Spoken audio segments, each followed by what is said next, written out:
secret Republican plan to return to power in Congress has been revealed today, and in our third story tonight, it's hilarious.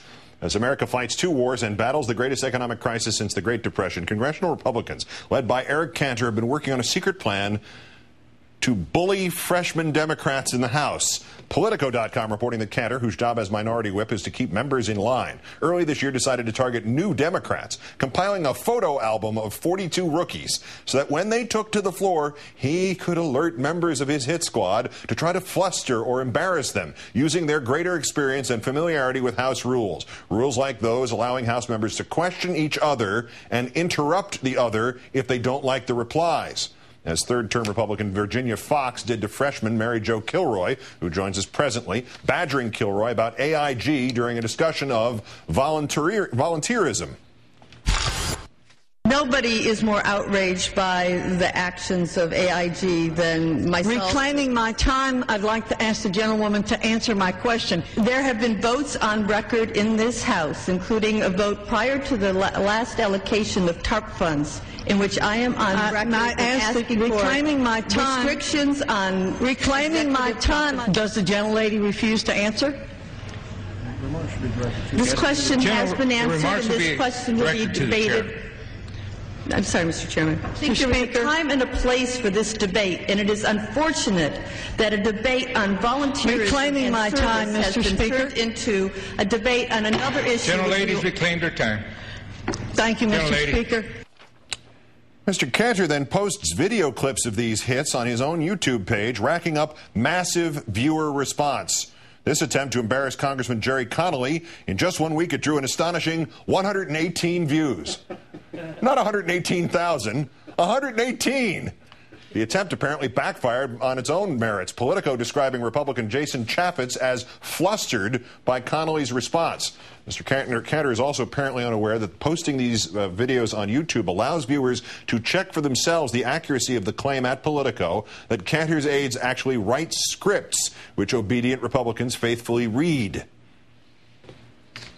I wonder if the gentleman from Virginia knows that this Democratic budget raises taxes by $1.2 trillion. I wonder if the gentleman from the state of Virginia knows that this Democratic budget raises taxes by $1.2 trillion.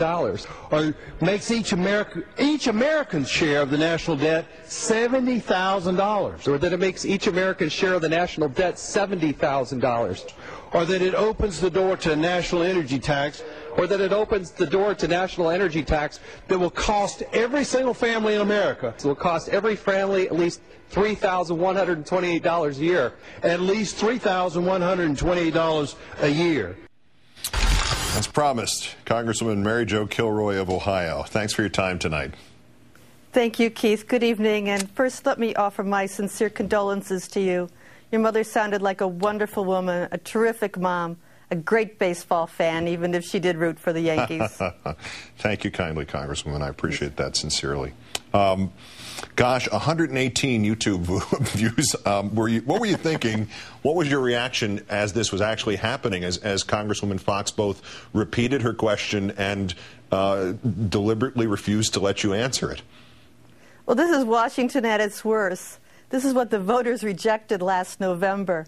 We have 13 million people out of work in this country, 650,000 of them in Ohio. We have 48 million who are without health care insurance.